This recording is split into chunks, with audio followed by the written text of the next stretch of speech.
Oke, baik rekan-rekan semuanya, Bapak Ibu guru, hari ini kita akan membahas tentang budaya positif ya. Namun sebelum itu kita ice breaking dulu ya. Ada kelompok 1 dan kelompok 2.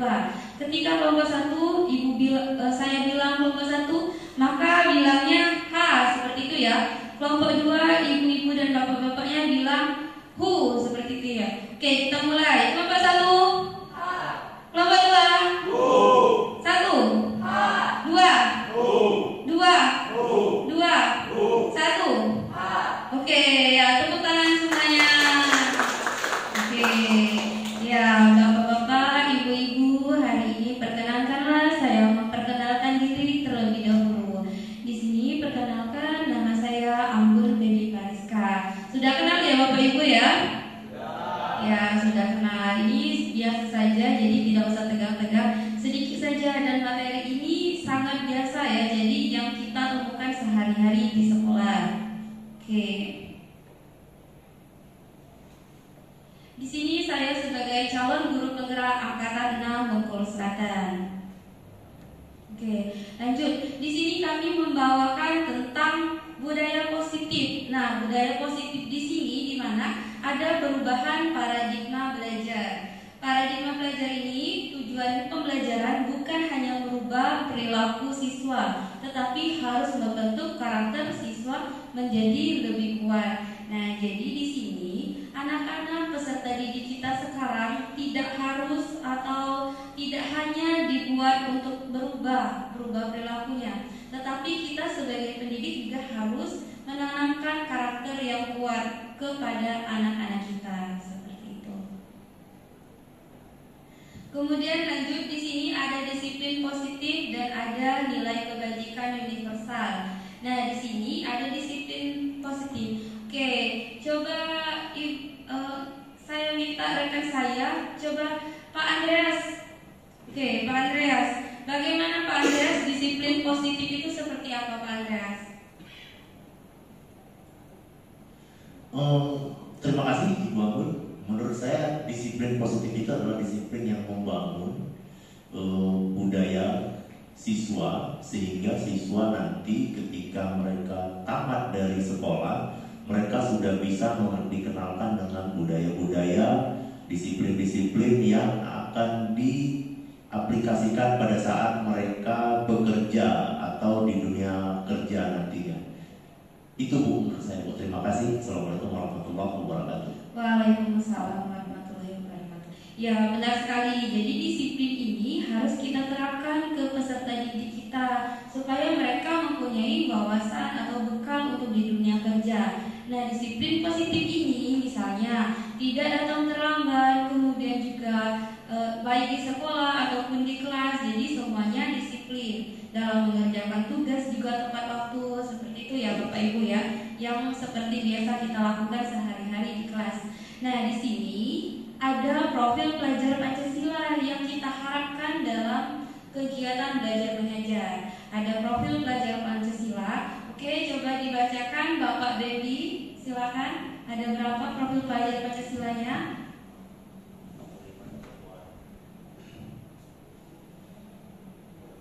Beriman, bertakwa kepada Tuhan Yang Maha Esa, dan berakhlak mulia. Mandiri, bernalar kritis, berbinekaan global, bergotong royong, kreatif. Terima kasih. Oke, benar sekali ya, sama seperti di slide-nya ya sudah ada. Jadi siswa-siswa kita, anak didik kita dalam proses pembelajaran kita wajib sekarang ya di kurikulum Merdeka ini kita harus menerapkan beriman, menumbuhkan rasanya bertakwa kepada Tuhan Yang Maha Esa, berakhlak mulia, mandiri, bernalar kritis, berkebinekaan global, dan gotong royong serta kreatif. Jadi seperti itu karakter-karakter yang harus kita tumbuhkan. Bukan hanya kompetensi yang harus kita tumbuhkan, tetapi karakter ini harus ditumbuhkan dengan begitu kuat. Seperti itu Bapak Ibu. Nah, di sini lanjut ke slide berikutnya ada 3 motivasi perilaku manusia. Nah, perilaku manusia ini sama seperti yang biasanya kita temukan, sama seperti kita sendiri. Jadi anak itu ada perilakunya juga ya, perilaku motivasi. Oke, saya minta tolong bantuannya kepada Pak Yayat. Dibacakan Pak Yayat, ada 3 motivasi. Serta menurut Pak Yayat itu mau motivasi seperti apa Pak Yayat di antara 3-nya itu? Oke, saya bacakan dulu ya. 3 motivasi perilaku manusia. Yang pertama itu untuk menghindari ketidaknyamanan atau hukuman. Yang kedua itu untuk mendapatkan imbalan atau penghargaan dari orang lain.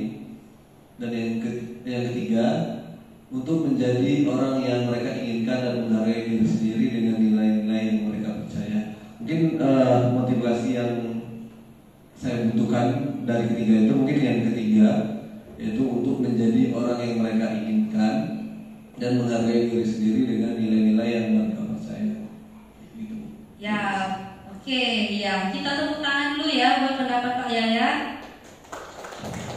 Oke, jadi ini motivasi Pak Yayat ini sebenarnya sudah luar biasa, karena di 3 tingkatan ini yang paling tinggi itu adalah memang motivasi yang ketiga. Jadi kalau motivasi yang pertama itu dia hanya ketidaknyamanan atau hukuman, dia hanya menghindari seperti itu. Kemudian yang kedua, dia termotivasi untuk mendapatkan imbalan dan penghargaan dari orang lain. Nah, sedangkan kalau yang ketiga ini berarti dia benar-benar ada motivasi dari dirinya sendiri, yaitu menginginkan dan menghargai diri sendiri dengan nilai-nilai yang dipercaya. Jadi memang ada kesadaran dari diri untuk melakukan hal yang terbaik, misalnya motivasinya ya, bukan mengharapkan imbalan ataupun juga dengan menghindari hukuman. Nah, begitupun juga dengan siswa kita, Bapak Ibu ya. Siswa kita itu jangan kita hanya takuti dengan mereka. Oh, kalau kalian nggak mengerjakan ini, nilai kalian kecil. Nah, tidak boleh seperti itu lagi. Jadi kita itu jangan hanya memberikan hukuman atau menakuti mereka atau cuma memberikan nilai seperti itu ya. Tapi tugas kita sekarang di Merdeka Mengajar ini, kita harus menumbuhkan karakter mereka. Jadi siswa-siswa kita itu harus kita berikan kesadaran dan tumbuhkan nilai-nilai mereka supaya mereka bisa menjadi orang yang bisa menghargai nilai dirinya. Seperti itu ya Bapak Ibu ya. Oke, baik, kita tekankan lagi. Jadi kita menumbuhkan kepercayaan diri mereka dengan nilai-nilai seperti itu. Nah, di sini ada video. Jadi sudah kami buat video kemarin tentang 2 kasus. Oke, silakan ditonton baik-baik ya. Nanti kita bahas setelah ini.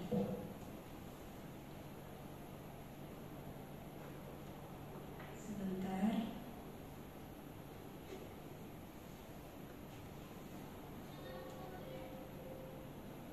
Pak, ada dulu Pak ya?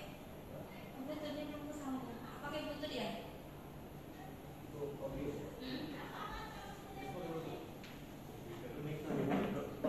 Oh, pakai mic aja ya. Oke. Oh iya. Di sini ya, ya. Oke, di sini ada video ya.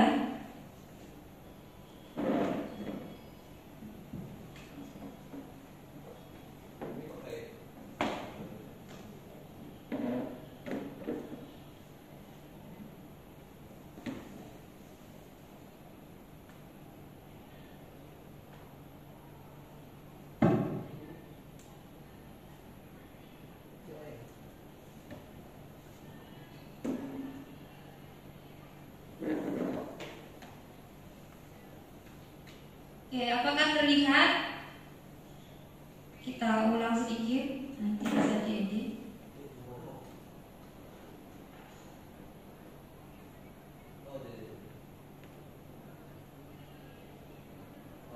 Oke ya, di sini ada video yang sudah dibuat. Nah, di sini contoh penerapan restitusi yang telah dilakukan di SMK Negeri 1 Bengkulu Selatan. Di sini ada salah satu kelas ya. Ada anak yang sering datang terlambat ke kelas dikarenakan dia suka makan di kantin. Nah, jadi dia masuk ke kelas dan dia meminta maaf kepada gurunya. Oke. dipersilakan duduk dulu anaknya. Kemudian selain dia juga datang terlambat, anak ini juga ternyata sering mengganggu temannya saat belajar di kelas. Oke, nah jadi seperti ini ya Bapak Ibu, ada 2 kasusnya yang kita temukan sehari-hari. Benar nggak Bapak Ibu? Biasanya di kelas seperti ini. Benar ya? Ya, biasa dilakukan seperti ini di kelas. Banyak sekali kejadian-kejadian ini terjadi di kelas. Nah, oke.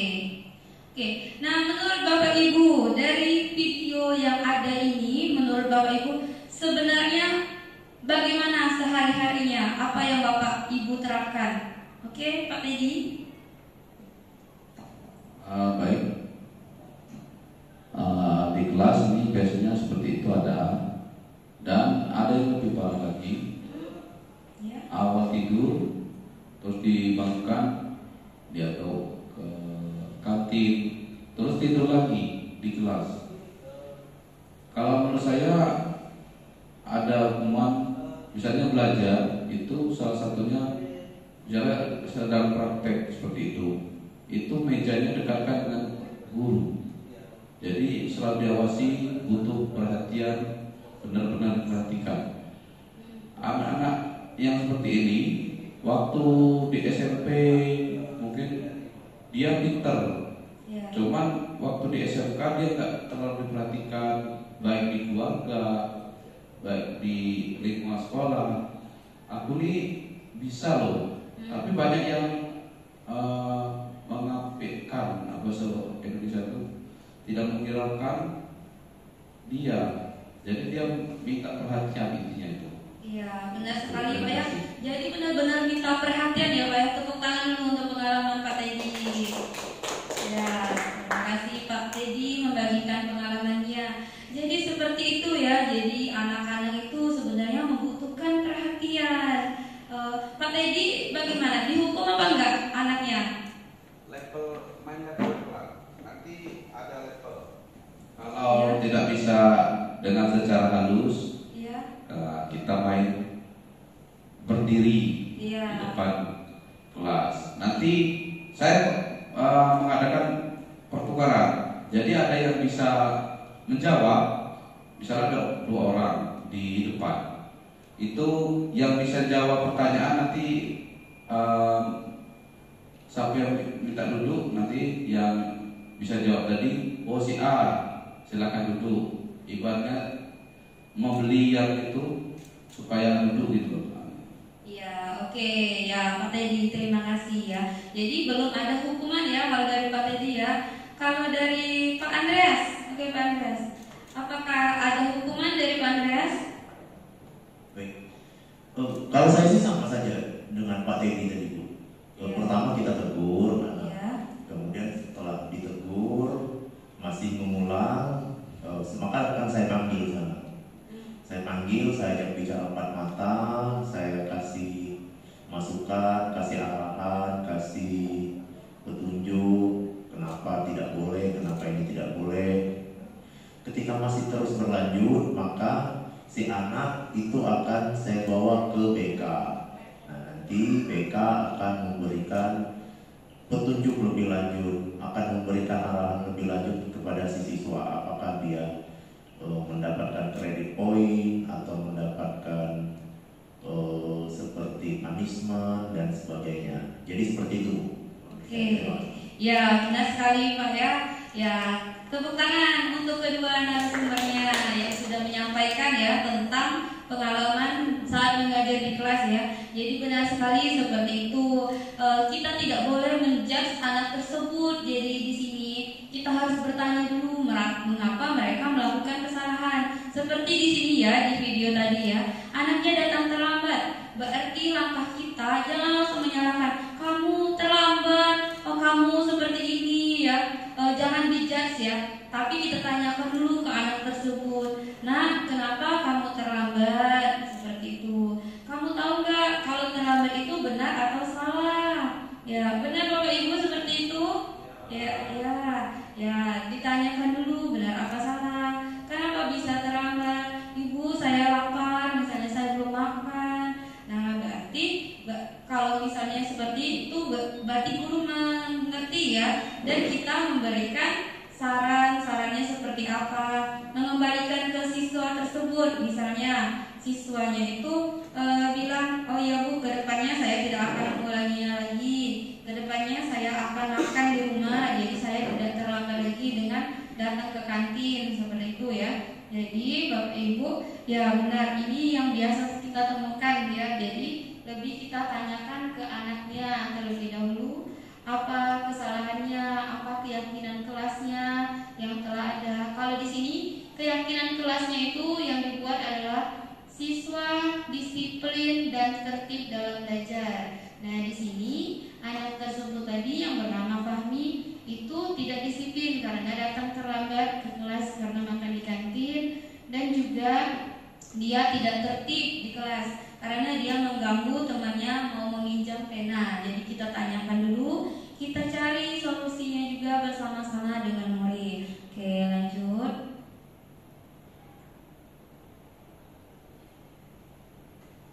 Nah, di sini ada 3 hal yang bisa kita lakukan untuk mendidik siswa. Di sini yang biasa dulu itu ada hukuman, kemudian ada penghargaan, dan ada restitusi. Ini yang paling baru ya, dan yang paling kita tekankan sekarang ini ada di restitusi. Oke, hukuman udah tahu semua Bapak Ibu ya, pernah ya kita melakukan hukuman ya. Misalnya hukuman itu lari lapangan, misalnya hormat di tiang bendera. Oke, Pak Yayat, coba Pak Yayat. Pak Yayat, ya Pak Yayat. Oke, Pak Yayat pernah nggak menghukum siswa? Nggak apa-apa, jujur aja Pak Yayat. Oke. Untuk menghukum pernah beberapa kali. Mungkin disebutkan hukumannya ya, Bu? Iya, bagaimana? Untuk di sini sempat mengajar di kelas 10 bisnis dari pemasaran. Ini awalnya seperti tadi, awalnya mungkin ditanya dulu, kemudian dikasih solusi juga. Tapi pada saat pelanggaran tersebut diulangi, itu baru dilakukan hukuman. Nah, diberikan hukumannya kemarin, siswa yang terlambat masuk dikarenakan makan ke kantin dulu setelah upacara, itu saya berikan hukuman untuk berdiri menghadap tiang bendera selama kurang lebih setengah jam, seperti itu. Oh ya, oke. Agar tidak terjadi pengulangan pelanggaran tersebut. Iya, oke Pak Yayat. Nah, lanjut Pak Yayat, kita berbicara tentang hukuman tadi ya Pak Yayat ya. Menurut Pak Yayat, ketika dihukum itu siswa sadar nggak akan kesalahannya? Apa lebih takut ke depannya siswa itu menjadi lebih takut dihukum, atau lebih takut, lebih sadar dengan kesalahannya menurut Pak Yayat sendiri ya? Mungkin bisa jadi lebih karena takut dihukum kembali itu. Oh iya, benar ya. Ya.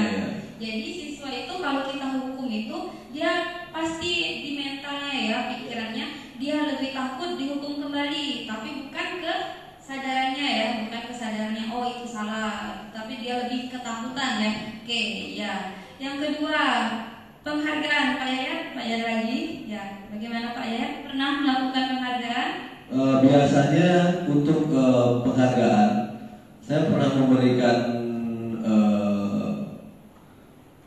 penghargaan untuk presentasi terbaik dari siswa. Biasanya saya berikan sedikit reward dari uang saku saya untuk kepada siswa yang presentasinya baik seperti itu, atau mungkin pada saat juara kelas karena saya wali kelas, itu saya berikan tambahan uang untuk belanja seperti itu. Wah, luar biasa ya. Berarti uang pribadi ya Pak Yayat ya?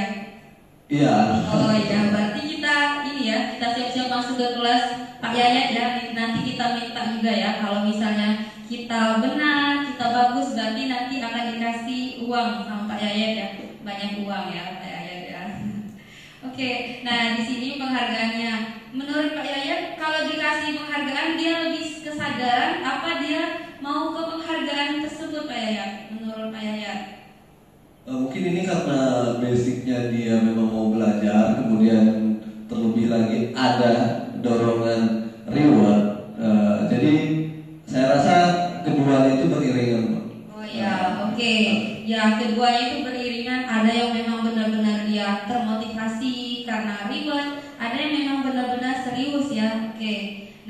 itu tadi ada di hukuman sama di penghargaan. Ya Bapak Ibu, oke, di-relax saja ya, sambil ketawa boleh.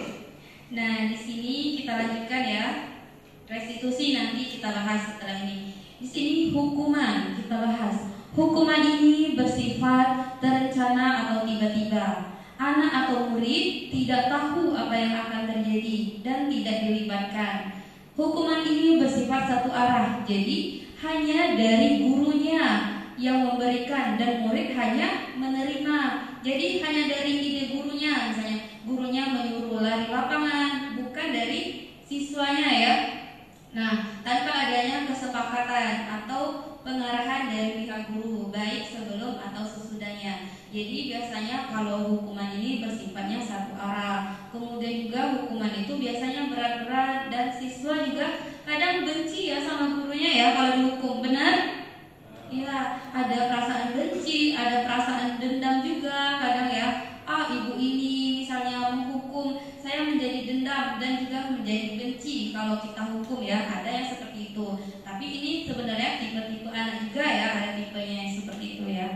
Oke, kemudian kedua, penghargaan. Penghargaan itu ialah sesuatu yang diberikan ke seseorang ya, berdasarkan hasil apa yang telah dia kerjakan. Penghargaan ini bisa berupa hadiah, kemudian juga reward, nilai. Nah, di sini juga penghargaan ini dianggap juga kurang baik. Kenapa dianggap kurang baik? Karena terkadang anak kita itu dia lebih ingin ke penghargaannya dibandingkan dengan kesadaran untuk melakukan hal itu. Jadi motivasinya cuma untuk penghargaan. Padahal kalau nggak ada penghargaan nanti mereka balik ke malas lagi atau balik ke nakal lagi ya. Kalau nggak ada penghargaan, nggak mungkin ya kalau misalnya setiap pertemuan kita keluarkan uang 20.000, mungkin nggak, Bapak Ibu? Ya, enggak ya. Jadi lebih ke kurang kesadarannya karena dia meminta atau menginginkan penghargaan tersebut. Nah, selanjutnya di sini ada restitusi. Ini baru ya diterapkan ya, dan orang juga masih jarang mendengar kalimat ini. Restitusi ini adalah proses menciptakan kondisi yang baik bagi murid untuk memperbaiki kesalahan mereka, sehingga mereka bisa kembali pada kelompok mereka dengan karakter yang lebih kuat. Nah, di sini restitusi itu jadi kita mendalami dulu kesalahan anak itu, mengajak anak itu mengobrol, kemudian juga menanyakan kesepakatan yang ada di kelas, apa yang telah kita miliki, kemudian juga kita tanyakan apakah benar atau salah, dan tanyakan juga ke depannya siswa kita itu mau seperti apa ya. Jadi kita lebih melakukan ke dialog terbuka dengan siswa kita. Oke, lanjut. Di sini ada kebutuhan dasar manusia. Kebutuhan dasar manusia ini ada kebutuhan untuk bertahan hidup, survival ya. Kemudian ada kasih sayang dan rasa diterima. Di sini Bapak Ibu semuanya, apakah masih membutuhkan kasih sayang dan rasa diterima? Ya, masih ya. Ya, semuanya masih ingin dirasa disayangi oleh siapapun ya, bukan hanya pasangan, tetapi dengan orang tua, orang sekeliling kita ya. Kemudian ada juga kebebasan. Menurut Bapak Ibu, anak itu butuh nggak kebebasan? Butuh ya. Ya, butuh kebebasan. Jadi dia tidak mau dikekang ya. Benar Bapak Bendi? Ya, benar ya Bapak Bendi. Nah, kemudian juga ada butuh kesenangan. Ya, oke. Kesenangan ya, dan juga ada penguasaan atau power ya yang kita berikan. Power itu seperti lebih ke semangat. Oke, nah di sini ada restitusi, ada 5 posisi kontrol. Di sini ada sebagai penghukum, ada pembuat rasa bersalah, kemudian ada sebagai teman, ada sebagai pemantau, dan ada sebagai manajer ya. Oke, bagaimana, ada yang mau berkomentar kira-kira Bapak Ibu tentang ini? Siapa yang mau berkomentar? Dari 5 posisi kontrol ini, apa yang pernah Bapak Ibu lakukan di antara 5 ini? Bapak ya, siapa kira-kira yang mau sharing pengalaman tentang 5 posisi kontrol ini? Ya, Pak Andreas. Oke, Pak Andreas boleh. Sebagai penghukum misalnya seperti apa posisinya? Pernah menghukum ya Pak Andreas ya?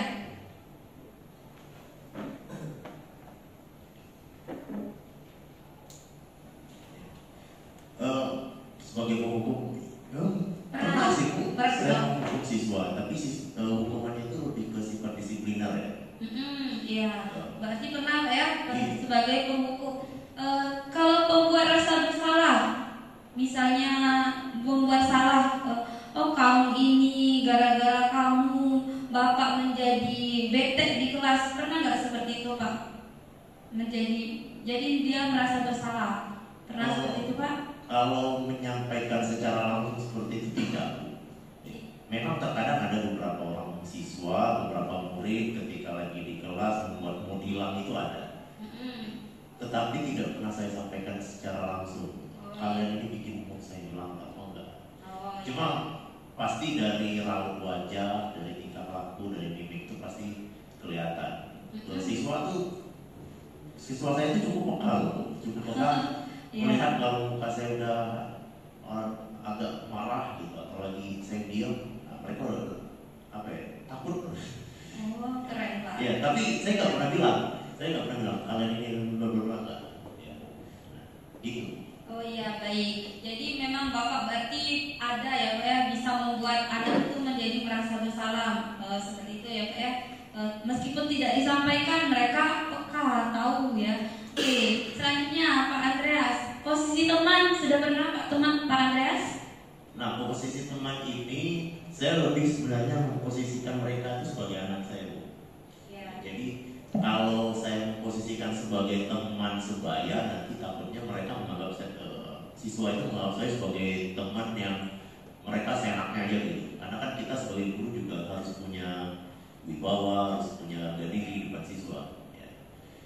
Tapi mereka itu lebih saya anggap sebagai teman, sebagai anak. Ya. Karena kalau ketika saya mereka menganggap saya sebagai orang tua dan menganggap mereka seperti anak, kedekatannya itu tuh ya tetap dekat, cuma dengan batasan-batasan. Ya baik, oke, lebih ke posisi anak Pak ya. Yang keempat, memantau atau mengawasi pernah Pak? Oh iya pasti Bu. Oh iya. Tidak hanya di sekolah, di luar sekolah pun saya pantau anak-anak. Iya.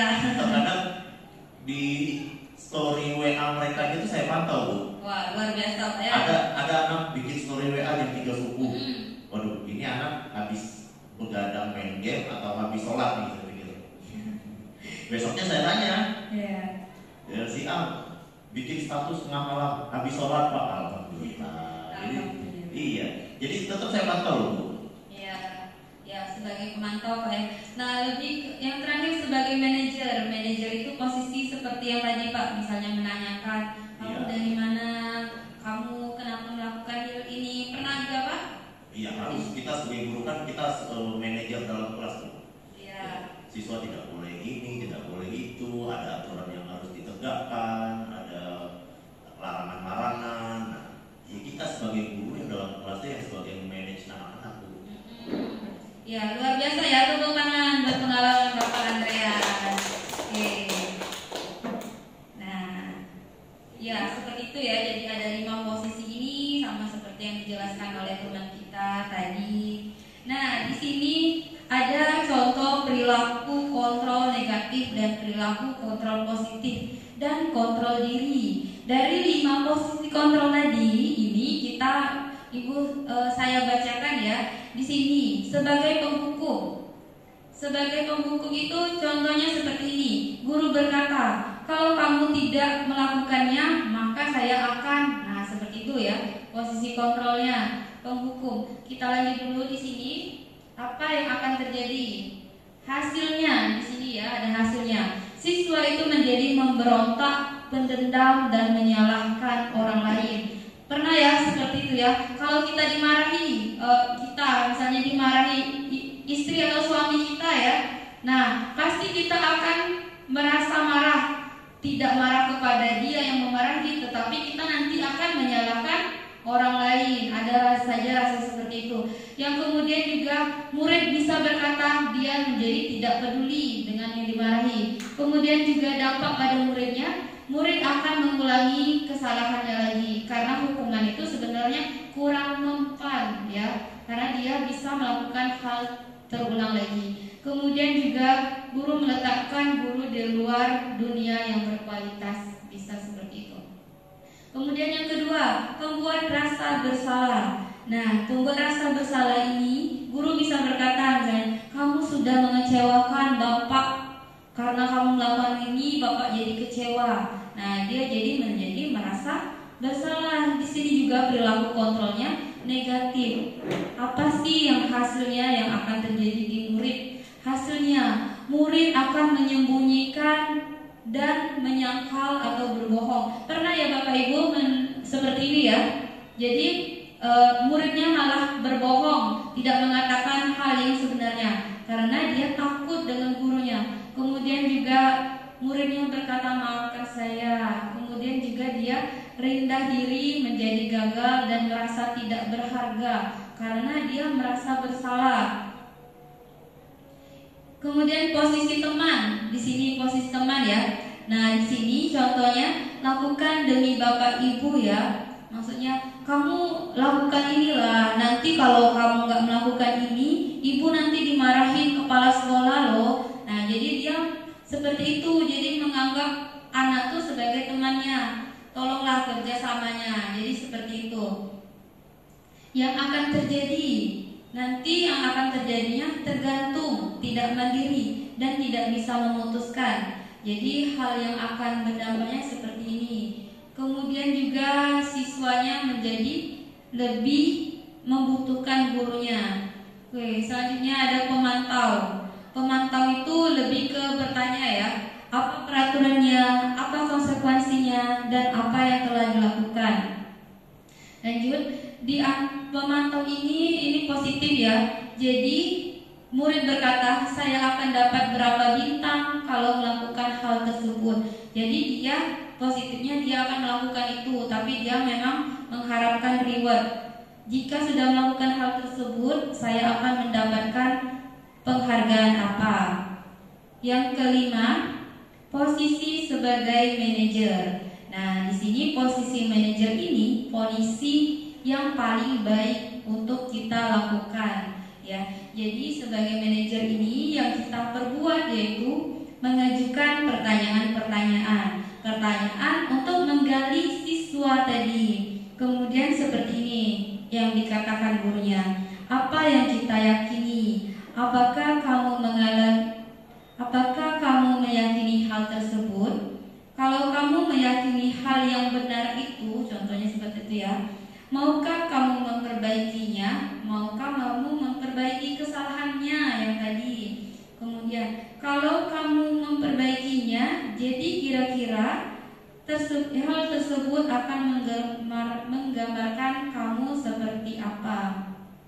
Kemudian juga ada juga murid berkata, bagaimana caranya agar saya bisa memperbaiki keadaan?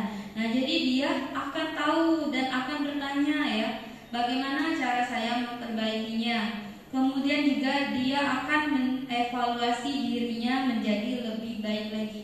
Karena dia akhirnya sadar, karena udah banyak pertanyaan dari gurunya, akhirnya dia sadar, oh iya benar ini salah. Ada renungan diri ya, renungan diri. Meskipun hal ini, hal posisi kontrol diri sebagai manajer ini tidak bisa dilakukan sekali, tapi ketika kita melakukannya berkali-kali ya, anak itu pasti akan sadar ya, karena dia berkali-kali dibilangi, berkali-kali dinasehati, berkali-kali di treatment seperti ini, maka siswa tersebut akan tumbuhlah karakter yang lebih kuat. Karakternya seperti menjadi lebih disiplin karena selalu dinasehati, selalu ditanyakan seperti itu.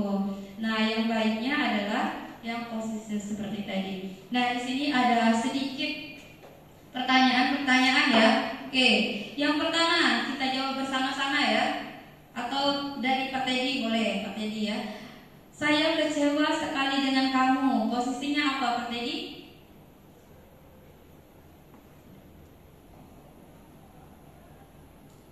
Yang dari 5 posisi kontrol tadi, Pak Teddy, saya kecewa sekali dengan kamu.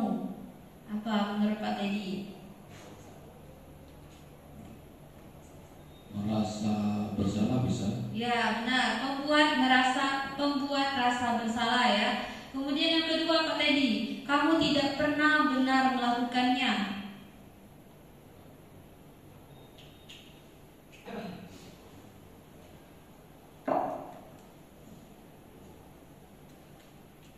Manajemen atau manajer? Ya. Ya, ini sebagai apa? Sebagai apa? Ya, memang mirip-mirip sebenarnya. Sebagai apa, Pak Andreas? Coba. Kamu tidak pernah benar melakukannya. Ya. Sebagai pemantau ya, pemantau mengawasinya, jadi dia melakukan tidak benar ya. Oke, kita percepat saja. Ayolah lakukan demi saya ya. Apa? Ayo. Itu friend atau Ya, sebagai teman ya. Ayolah lakukanlah demi saya, demi ibu, biar ibu nggak dimarahin kepala sekolah. Kemudian yang keempat, apakah kamu mau mendapatkan stiker atau penghargaan hari ini? Posisi apa Bapak Ibu? Posisi penghargaan. Ada penghargaan tadi. Pemantau ya. Karena pemantau tadi dia dikasih bintang tadi ya. Oke. Ya. Kemudian bagaimana kamu bisa menyelesaikan masalah ini? Lebih ditanya ini. Iya. Untuk pimpinan itu. Ya, sebagai pemimpin ya, manajer ya, bagaimana kamu bisa menyelesaikan masalah ini? Benar sekali Pak. Oke. Ya, pintar sekali Bapak Ibu di sini ya, luar biasa. Bagaimana kamu bisa menyelesaikan masalah ini juga sebagai manajer ya, dan lain-lain ya. Nah, di sini juga apa rencanamu untuk menyelesaikan ini? Ini juga manajer, oke ya. Oke. Nah, di sini ada manajer, ada posisi kontrol yang lainnya seperti itu. Nah, di sini ada yang selanjutnya, ada sedikit lagi nih, tinggal 2 slide lagi. Keyakinan kelas, Bapak Ibu di sini. Kalau keyakinan kelas ada yang pernah mendengar nggak? Keyakinan kelas apa belum pernah? Belum ya? Ya Bapak Ibu, ya belum. Kalau peraturan udah mendengar peraturan? Ya pernah. Kalau peraturan itu sifatnya sangat global. Jadi ada banyak sekali peraturan global, misalnya pakaiannya harus rapi, kemudian juga tidak boleh datang terlambat, itu sifatnya global. Tetapi kalau di keyakinan ini sifatnya sangat kecil dan sangat biasa untuk diterapkan. Contoh keyakinan kelas itu misalnya rajin, seperti itu ya, tertib dan disiplin, dikit aja. Tapi memang benar-benar dilakukan di kelas itu. Nah, keyakinan kelas ini biasanya dilaksanakan dengan guru yang mengajar di kelas itu dengan siswanya, atau juga bisa wali kelas dengan siswanya. Kalau di kelas saya itu keyakinannya adalah disiplin dan tertib dalam belajar. Jadi disiplin itu tidak terlambat masuk ke kelas, tidak terlambat ke sekolah, dan tertib, jadi tidak ribut, tidak mengganggu temannya. Hal kecil seperti itu dulu saja yang diyakini. Keyakinan kelas ini kita ulang baca ya. Salah satu disiplin positif yang bisa kita terapkan dalam membangun budaya positif di sekolah dengan merujuk kepada nilai-nilai kebajikan universal secara tersirat ataupun tersurat. Jadi keyakinan ini, tapi kita mulainya dari kelas dulu ya, dari yang paling kecil dulu keyakinannya. Nah, di sini ada yang slide yang sebelum terakhir itu segitiga restitusi. Jadi untuk menumbuhkan kesadaran tadi ada segitiga yang harus kita lakukan. Yang pertama ya di sini validasi tindakan yang salah. Validasi tindakan yang salah. Tanyakan dulu kepada anak atau siswa yang salah tersebut, apakah kamu benar atau salah melakukan ini? Tanyakan terlebih dahulu. Kemudian yang kedua, menstabilkan identitas. Bilang dulu, oh kalau kamu terlambat ke sekolah itu sebenarnya biasa terlambat. Ibu juga pernah terlambat ya, pas waktu dulu terlambat, tetapi ibu mau berubah. Jadi jangan menyalahkan banget, tapi kita bilang ya, kalau kita itu juga salah, jadi tapi kita mau berubah. Jadi dibenarkan, tapi akhirnya dinasehati setelah pembenaran tersebut. Kemudian yang ketiga, validasi tindakan yang salah. Yang ketiga yaitu menanyakan keyakinan. Nah, keyakinan kelasnya, apakah masih ingat keyakinan kelas? Ya Bu, masih ingat. Keyakinan kelasnya itu misalnya tertib dan disiplin. Apakah kamu melanggar keyakinan itu? Ya, saya melanggar keyakinan itu karena saya terlambat. Jadi dia sudah menyalahi aturan, menyalahi keyakinan kelas yang telah dibuat. Jadi dia memang benar-benar sadar. Nah, kemudian setelah melakukan ini, kita tanyakan dulu dia maunya seperti apa. Setelah mau ditanyakan maunya seperti apa, kemudian kita berikan juga, kembalikan ke depannya mau seperti apa. Udah ditanyakan maunya seperti apa, tanya juga ke depannya harapannya mau seperti apa. Nah, seperti itu Bapak Ibu ya. Kira-kira ada pertanyaan nggak? Karena ini udah habis, udah slide terakhir. Oke, ada pertanyaan sedikit? Kira-kira ada mau ditanyakan? Satu lagi Bu. Iya, boleh Pak. Pertanyaan ini juga dari anak-anak murid. Ya. Pak, gimana untuk mengatasi anak yang sering bolos? Padahal pagar sudah tinggi-tinggi, sudah dibikin kawat. Ya, kan sudah maksimal, sekolah sudah maksimal. Menurut Ibu, gimana mengatasi anak tidak bolos tadi?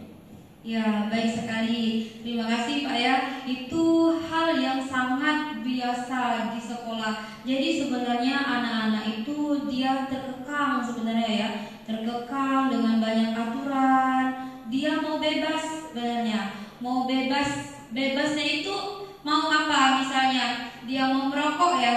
Mau merokok, kemudian juga mau pergi berjalan-jalan keluar.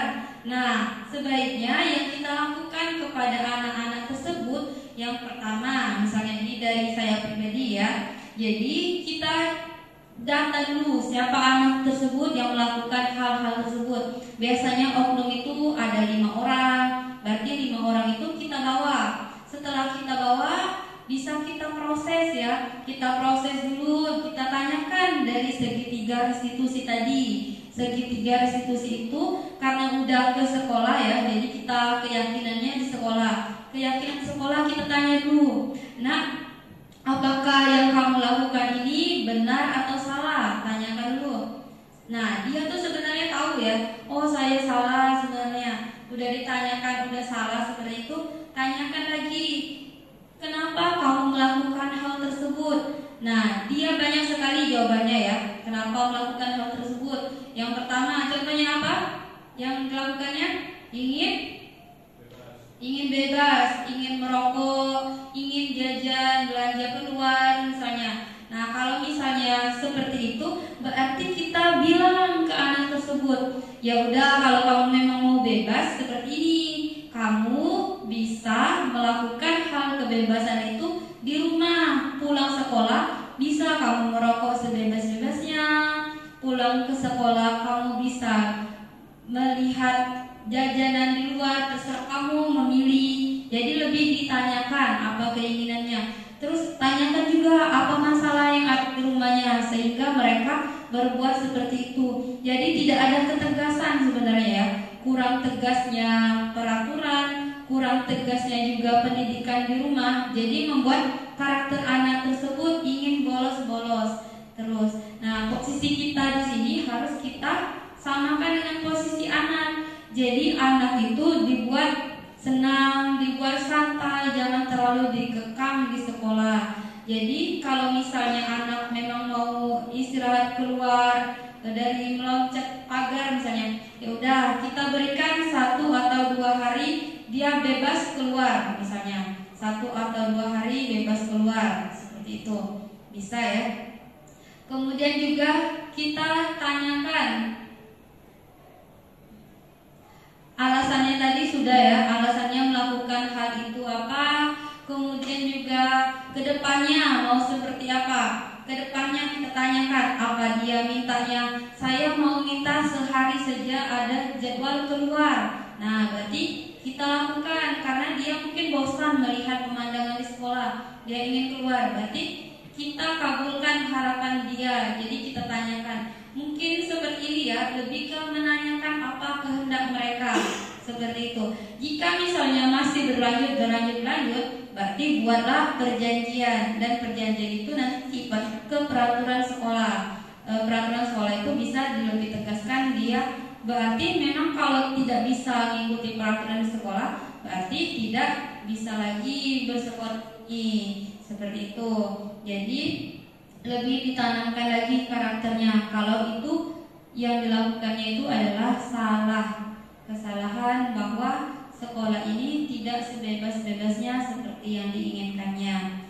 Seperti itu ya Bapak Ibu. Mungkin ada yang bisa menambahkan? Ada yang mau menambahkan? Tidak ada. Oke, terima kasih atas pendengar yang baik, berusaha mendengar yang baik atas pemaparan hari ini. Terima kasih. Tetaplah semangat selalu untuk mendidik anak bangsa, menumbuhkan karakter yang lebih kuat supaya generasi bangsa khususnya SMK Negeri 1 Bengkulu Selatan ini menjadi lebih